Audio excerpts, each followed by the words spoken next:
du Front commun pour le Congo.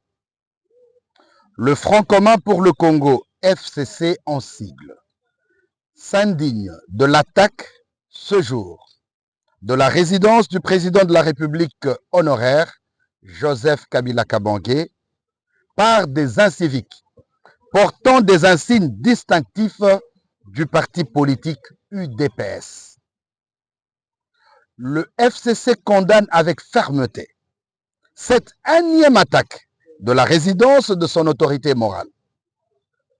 Comme les précédentes, elle participe d'une stratégie de provocation et d'intimidation de la part d'un pouvoir pyromane, démagogue, incompétent et qui, face à l'absence de résultats, est de plus en plus aux abois et donc en quête permanente de boucs émissaires, d'incidents politiques et de troubles à l'ordre public pour détourner l'attention du peuple congolais de son incapacité à gouverner le pays, à garantir l'intégrité territoriale nationale et à assurer la sécurité de la population et à préserver le pouvoir d'achat des Congolais.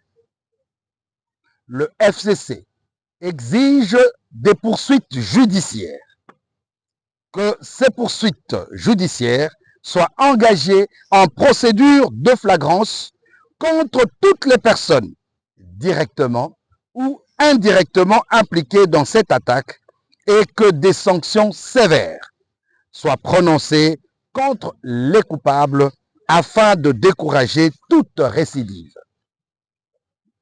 Prenons à témoin l'opinion nationale et internationale. Le FCC rappelle qu'il avait dénoncé en son temps, sans être entendu, le danger que faisait courir à la nation la création d'une milice au sein de l'UDPS en violation de la Constitution et des lois de la République.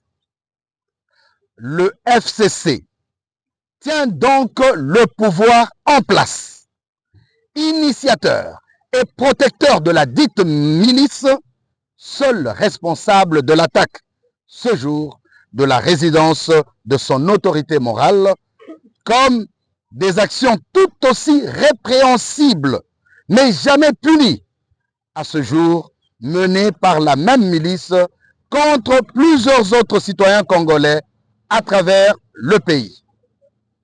Rappelons que la violence engendre la violence.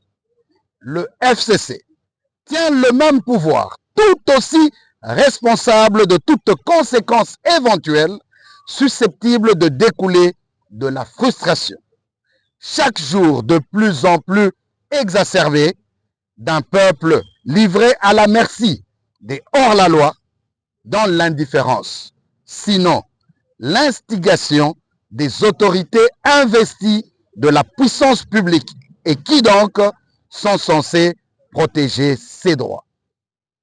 À bon entendeur, salut. Fait et rendu public le 31 juillet 2024 pour la conférence élargie des présidents Raymond Tshibanda Tunga Mulongo.